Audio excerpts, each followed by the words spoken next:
Everyone, this is Bilal from video finisher car और आज की इस वीडियो के अंदर जो फोन मैं आप लोगों के लिए लेकर आया हूं ये एंड्रॉइड वर्ल्ड के अंदर पहला फोन था जो ऑफिशियली अनाउंस हुआ था स्नैपड्रैगन 8 Gen 1 के साथ। आपको पता है स्नैपड्रैगन 888 जो है वो पूरे एंड्रॉइड वर्ल्ड में एक स्टैंडर्ड है और जितने भी टॉप एंड फ्लैगशिप फोन्स महंगे वाले फोन्स आते हैं ना उनमें स्नैपड्रैगन 888 ही आता है। लेकिन अब जो नए फोन्स 2022 के अंदर आने वाले हैं उनके अंदर जो प्रोसेसर स्नैपड्रैगन की तरफ से आ रहा है उसका नाम है स्नैपड्रैगन 8 Gen 1 और ये जो मोबाइल फोन है ये हमारे चैनल का भी पहला मोबाइल फोन है और ये दुनिया में भी पहला मोबाइल फोन था जो कि अनाउंस हुआ था स्नैपड्रैगन 8 Gen 1 के साथ। तो आज देखेंगे कि इसकी परफॉर्मेंस कैसी रहती है और ओवरऑल ये मोबाइल फोन क्या क्या फैसिलिटीज और चीजें लेकर आता है।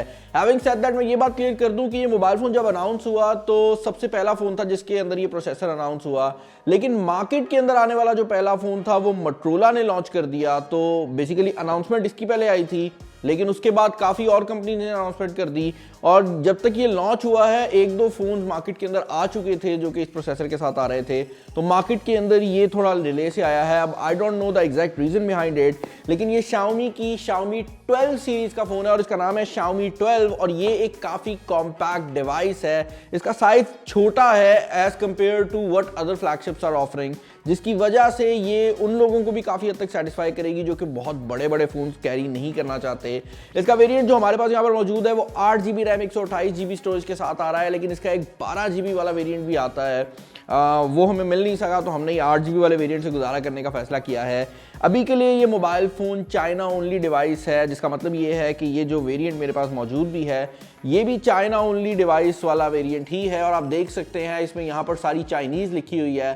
डॉल्बी एटमॉस और विजन डॉल्बी विजन दोनों के साथ ये आता है। सामने की तरफ हार्मन कार्डन को मेंशन किया गया है, तो इसके अंदर जो साउंड सिस्टम है वो हार्मन कार्डन की तरफ से आ रहा है। इसका एक प्रो वर्जन भी लॉन्च हुआ है और उम्मीद की जा रही है कि 2 महीने के अंदर इसका एक अल्ट्रा वर्जन भी लॉन्च होगा। प्रो की अनबॉक्सिंग तो शायद मैं ना करूं अंटिल अनलेस वो पाकिस्तान में ऑफिशियली लॉन्च हो, लेकिन जो इसका अल्ट्रा वर्जन है वो ऑलरेडी मैं सोच रहा हूं कि मैं उसकी अनबॉक्सिंग करूं। तो अगर आप चाहते हैं कि उसकी अनबॉक्सिंग हो, आज की वीडियो को एक लाइक सा कर देना। नीचे की तरफ लाइक बटन आता है, उसको आप ऐसे करके दबाएंगे, मतलब दबाएंगे आप ऐसे करके, लेकिन वो ऐसे करके निशान देगा, समझा रहा हूँ। अच्छा, लाइक बटन आपको आता है करना? अच्छा, मुझे लगा आप लोगों को लाइक करना नहीं आता। अच्छा, आप दिल से नहीं कर रहे थे? ऐसा तो दिल टूट रहा है मेरा, कर दिया करो यार, दिल अच्छा लगता है। अच्छा भाई, यहाँ पर आप बॉक्स के अंदर देखेंगे तो आपको एक सिमुलेशन पेन देखने को मिल जाती है, कुछ पेपर वर्क मौजूद है। और भाई कुछ पेपर वर्क का मतलब है भाई थोड़ा सा ही पेपर वर्क है, कुछ ये तो स्टिकर्स हैं और उसके अलावा ये एक छोटा सा मैनुअल है। दिस इज गुड यार, ज़्यादा पेपर ज़ाया नहीं हो रहा। इसके अलावा यहाँ पर आपको एक सिलिकॉन प्रोटेक्टिव केस देखने को मिल जाता है जो कि टू बी ऑनेस्ट एक फ्लैगशिप के हिसाब से मुझे थोड़ा सा डर लग रहा है। बाय द वे ये बात मैं क्लियर कर दूं कि ये जो मोबाइल फोन है इसका पाकिस्तानी प्राइस टैग अभी कुछ नहीं है क्योंकि ऑफिशियली पाकिस्तान में लॉन्च ही नहीं हुआ। उम्मीद की जा रही है कि शायद ये पाकिस्तानी मार्केट के अंदर कुछ टाइम बाद जाकर लॉन्च हो। अभी के लिए इसको जो मैंने इंपोर्ट किया है सारे पैसे अगर डाल लेना तकरीबन 1,40,000 के करीब ये मुझे डिवाइस पड़ी है विदाउट पीटी अप्रूवल। अभी इस पर पीटी अप्रूवल की जो कॉस्ट है वो आनी है, अप्लाई ज़रूर किया हुआ है बट शो नहीं हुई अभी तक। फ़ोन जो है वो हमारे पास यहाँ पर मौजूद है, इसको हम साइड पे कर देते हैं। बॉक्स के अंदर आपको ये फ़ोन 67 वॉट के अडाप्टर के साथ देखने को मिल रहा है, जो कि काफ़ी सॉलिड अडाप्टर है टू बी ऑनेस्ट, क्योंकि जनरली जो कॉम्पैक्ट फोन्स होते हैं उनमें इतनी पावरफुल अडेप्टर्स आपको देखने को नहीं मिलते। इसका जो बड़ा वाला भाई है ना प्रो वाला, उसमें 120 वॉट भी आ रहा है। आपको एक Xiaomi की केबल देखने को मिल जाती है जो कि उनकी high quality I think 5 ampere वाली केबल है, काफ़ी मोटी केबल है और काफ़ी अच्छी क्वालिटी की केबल है। But that is pretty much it for the box. अब मैं इस मोबाइल फ़ोन को ज़रा जल्दी से ना टर्न ऑन कर लेता हूँ, इसको सेटअप वगैरह कर लेता हूँ। आप उतनी देर ज़रा स्पॉन्सर देख लें क्योंकि वो 1,40,000 निकालने भी तो हैं हमने। ऑक्टावेक्स एक प्रीमियर फॉरेस्ट ब्रोकर है जिसका आपने डेफिनेटली सुना ही होगा। ये अपनी state of the art services world wide provide करते हैं। ये एक नॉर्मल ट्रेडिंग प्लेटफॉर्म से कहीं आगे जाते हैं और आपको प्रॉमिस करते हैं ईजी अर्निंग्स। ऑक्टावेक्स का ताल्लुक एजुकेशन, स्किल्स और सेल्फ डेवलपमेंट के रिलेटेड है। मार्केट की लेटेस्ट इनसाइट्स हो, free of loss demo accounts हो या फिर प्रोफेशनल ट्रेडर के वेबिनार्स हो, ये सब कुछ ऑक्टाएफएक्स पर हमेशा आपकी सर्विस में अवेलेबल रहता है। कॉम्पिटेंट उर्दू स्पीकिंग स्टाफ के साथ मार्केट की widest variety of deposit and withdrawals इस चीज को इंश्योर करते हैं कि आपका ट्रेडिंग एक्सपीरियंस ऑक्टाएफएक्स के साथ अनसरपास रहे। ऑक्टाएफएक्स की ऐप को भी डाउनलोड करें और अपनी फॉरेक्स की जर्नी एक रिलायबल पार्टनर के साथ स्टार्ट करें। और नए कमर्स के लिए एक प्लेजेंट बोनस है जहां पर वो अपने पहले डिपॉजिट को डबल कर सकते हैं मैं यहाँ पर कोड डाल दूंगा और ये किसी भी डिपॉजिट साइज पे काम कर जाएगा। ओके भाई, मोबाइल यहाँ पर हमने फाइनली सेटअप कर लिया है। अब सबसे पहले इस मोबाइल फोन के फ्रंट साइड की बात कर लेते हैं। इसके फ्रंट साइड पर आपको 6.2 इंचेस के करीब का जो डिस्प्ले है वो देखने को मिल जाता है, बट ये एक एमोलेड डिस्प्ले है एंड मोर इंपॉर्टेंटली ये दोनों साइडों से कर्व भी है। तो यहाँ पर कॉम्पैक्ट फोन जरूर बनाया गया है, लेकिन किसी भी तरह से इस मोबाइल फोन को ऐसे नहीं शो किया गया कि ये एक नॉन प्रीमियम डिवाइस हो। जनरली होता ही है कि लोअर एंड डिवाइसेस को फ्लैट डिस्प्ले लगा दिए जाते हैं, यहाँ पर ऐसा नहीं किया गया। इसको छोटा किया गया है, बट फीचर वाली साइड से बहुत कम चीज़ें हैं जो कि रिमूव की गई हैं। ऊपर वाली साइड पर आप देख सकते हैं कि हार्मन कार्डन के स्पीकर्स हैं और नीचे वाली साइड पर भी हार्मन कार्डन ही है। अब ये चीज़ मुझे थोड़ी हैरानकुन लगी है, क्योंकि Xiaomi के केस में हमेशा ही हमें ये चीज़ देखने को मिलती थी कि अगर दो स्पीकर्स होते थे तो एक साइड पे एक स्पीकर होता था और बॉडी की दूसरी साइड पे दूसरा होता था, जिसकी वजह से आप जिस एंगल में भी गेमिंग करते थे ना, एक स्पीकर हमेशा ओपन रहता था। बट इस केस के अंदर इस साइड से अगर आप गेमिंग कर रहे हैं ना, तो यार आपके दोनों स्पीकर्स जो है वो आप ब्लॉक कर लेंगे, जो कि एक अजीब चीज़ है, बिकॉज ये डिज़ाइन को चेंज कर सकते थे। IR ब्लास्टर हमेशा की तरह यहाँ पर मौजूद है और नीचे वाली साइड पर आपको टाइप सी की जो पोर्ट है वो भी देखने को मिल जाती है। उसके साथ साथ आपकी सिम इजेक्शन पिन के यूजेज के लिए भाई आपको यहाँ पर सिम स्लॉट भी दी गई है। तो हम सिम इजेक्शन पिन निकाल लेते हैं ज़रा बॉक्स से और चेक कर लेते हैं। यहाँ पर आपको एक ड्यूल सिम स्लॉट जो है वो देखने को मिल रही है और इसके अंदर मेमोरी कार्ड की ऑप्शन अवेलेबल नहीं है। इसका मतलब ये है कि अगर आप इसको 128 GB वाले वेरिएंट में बाय कर रहे हैं तो चांसेस हैं कि कुछ टाइम बाद शायद आपको इसकी जो स्टोरेज है वो कम पड़ जाए, क्योंकि इसको आप बाद में किसी भी तरह से इंक्रीज नहीं कर सकते।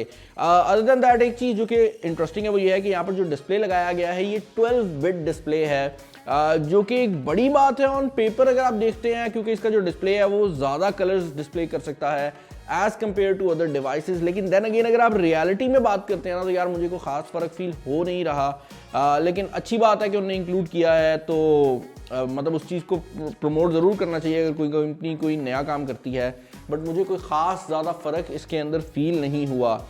इस मोबाइल फ़ोन की अगर आप बॉडी की बात करते हैं तो मेटल की बॉडी है और बैक साइड जो है वो ग्लास की बनाई गई है और काफ़ी खूबसूरत ग्लेज ग्लास वाली जो फिनिश है वो आ रही है और इस पर फिंगरप्रिंट्स भी शो नहीं हो रहे। ये चीज़ मैं क्लियर कर दूं कि इसकी एक लेदर बैक वाला कलर भी आता है, बट मैं वो अरेंज नहीं कर सका अगेन, तो उसकी वजह से फिर हमने नॉर्मली मंगवा लिया है। बैक साइड पर मेन कैमरा 50 मेगापिक्सल का है, उसके अलावा एक अल्ट्रा वाइड एंगल कैमरा है और 5 मेगापिक्सल का एक टेली मैक्रो लेंस लगाया गया है, जो कि बेसिकली एक अच्छी क्वालिटी का मैक्रो कैमरा है।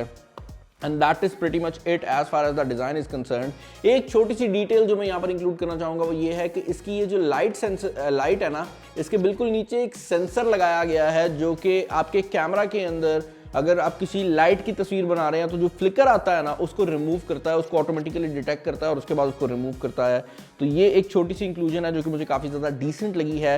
अदर देन दैट इंटरनल जैसे मैं बता चुका हूँ कि स्नैपड्रैगन 8 Gen 1 इसके अंदर लगाया गया है and this is the first phone हमारे स्टूडियो के अंदर जिसके अंदर स्नैपड्रैगन 8 Gen 1 आया है और इसके बारे में मेरे कुछ ओपिनियंस हैं।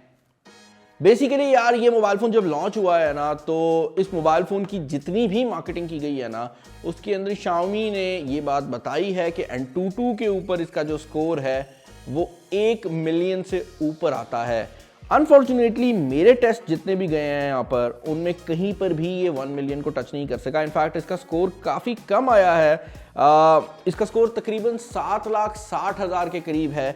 अब I don't know the exact reason कि ये डिस्क्रिपेंसी क्यों है, क्योंकि अब मैं ये भी नहीं कह सकता, जनरली होता है कि पाकिस्तान में ना गर्मी की वजह से मसला हो रहा होता है, लेकिन आज यहाँ पर जहाँ पर मैं मौजूद हूँ टेम्परेचर 10 डिग्रीज था जब मैंने इसको टेस्ट किया है, तो सर्दियाँ भी आई हुई हैं।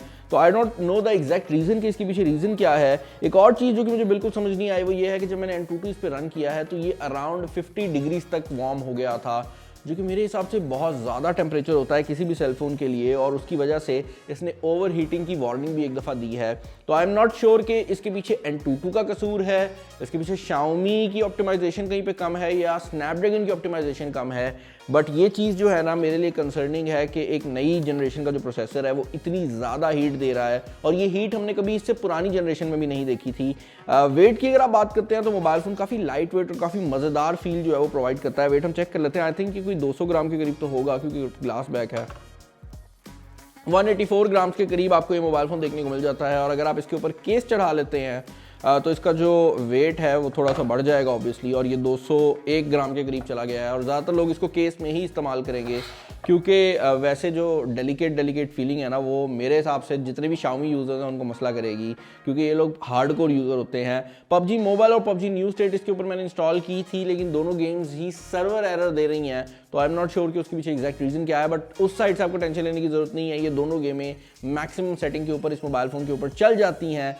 इसके अलावा अगर आप बात करते हैं कैमरा सिचुएशन की, तो जैसे मैं बता चुका हूँ कि बैक कैमरा में मेन कैमरा 50 मेगापिक्सल का है, और 50 मेगापिक्सल के हिसाब से जो हमारे बेसिक टेस्ट वगैरह थे उनके अंदर ये बैक कैमरा काफ़ी अच्छे रिजल्ट्स देता हुआ नज़र आया है। ये 50 मेगापिक्सल वाला कैमरा बहुत ज़्यादा डिटेल्ड है, और एक नॉर्मल पिक्चर को आप डिटेल में जूम करके चीज़ों का टेक्स्ट पढ़ सकते हैं। और उसके अलावा जो कलर्स हैं वो भी मुझे इसके बैक कैमरा के बहुत ज़्यादा पसंद आए हैं। अल्ट्रा वाइड एंगल कैमरा में कलर्स बहुत ज़्यादा शिफ्ट होते हैं, तो आप एक ही तस्वीर अगर दो कैमरा से खींचते हैं तो दोनों के दरमियान में आपको काफ़ी ज़्यादा जो कलर का शिफ्ट है वो देखने को मिलता है, और इवन अच्छी लाइटिंग कंडीशन में कलर शिफ्ट आता है, तो वो चीज़ मुझे थोड़ी सी अनोइंग लगी है। फ्रंट कैमरा जो है 32 मेगापिक्सल का लगाया गया है, और फ्रंट कैमरा में डिटेल बहुत ज़्यादा है, लेकिन पूरी स्क्रीन के ऊपर ऐसा फील होता है जैसे एक हेजी इफेक्ट आ रहा है। तस्वीर सॉफ्ट नहीं है, तस्वीर डिटेल्ड है, बट उसके ऊपर ऐसे लगता है कि जैसे आपने धुएं में खड़े होकर तस्वीर खींची है। अब I am again not sure कि इसके पीछे रीज़न क्या है, लेकिन अगर आप यहाँ पर गौर से देखें तो ऐसे लग रहा है कि मेरे बैकग्राउंड में और मेरे मुंह के आगे धुआं है, जबकि एक्चुअल में ऐसा कुछ है नहीं। तो वो क्या वजह है मुझे नहीं पता, बट या this is the next generation cellphone जो कि हमारे सामने आया है। 67 वॉट की चार्जिंग यहाँ पर अवेलेबल की गई है, तो वो एक चीज़ बहुत मज़ेदार है। फिंगरप्रिंट स्कैनर की जहाँ तक बात है बहुत अच्छा है, और सबसे बड़ी बात यह है कि मोबाइल फ़ोन छोटा होने की वजह से ना हैंड फील बहुत ज़्यादा कमाल प्रोवाइड कर रहा है। अब मैं ये बात क्लियर कर दूं कि मैंने ज़रूर बताया है कि इस मोबाइल फ़ोन की जो परफॉर्मेंस है, जो इनकी एडवर्टाइज परफॉर्मेंस थी उससे कम है, लेकिन मैं साथ साथ ये भी कहता चलूं कि अब तक जितने भी एंड्रॉयड सेलफोन्स मैंने इस चैनल पर रिव्यू किए हैं ये उनमें सबसे ज़्यादा पावरफुल है इन सब चीज़ों के बावजूद। तो ये मत सोचना कि ये कम पावरफुल है क्योंकि मैं आपको डिटेल में दे रहा था। अक्सर लोग सोच के बैठ जाएंगे भाई इस मोबाइल फ़ोन में तो पावर नहीं है, ऐसा कुछ नहीं है। ये अभी भी इस चैनल पे रिव्यू किए गए किसी भी एंड्रॉयड फ़ोन से ज़्यादा पावरफुल है, और इसका एक 12 GB वाला वर्जन भी आता है। हो सकता है कि उसकी वजह से भी थोड़ा एंटूटू पे स्कोर पे फ़र्क पड़े, but I don't think so कि वो कोई ज़्यादा फ़र्क डालेगा। तो मुझे कमेंट सेक्शन में बताइएगा कि आप लोगों के इस फ़ोन के रिलेटेड क्या खास ओपिनियंस हैं, आपको ये फ़ोन कैसा लग रहा है। ये मोबाइल फ़ोन 5G सपोर्टेड भी है, लेकिन ये चाइना वर्जन है, तो इसके जो बैंड्स हैं उनका क्या सिनेरियो बनेगा वो मुझे नहीं क्लियर। मिलीमीटर वेव को ये सपोर्ट नहीं करता। अदर देन दैट बाकी जो सारे सेंसर्स और सारी चीज़ें हैं वो इसके अंदर मौजूद हैं। वीडियो को एंड करने से पहले मैं ये बात क्लियर कर दूं कि ये mobile phone 8K video recording भी सपोर्ट करता है, और इसके अंदर जो बैटरी लगाई गई है वो 4500 mAh की लगाई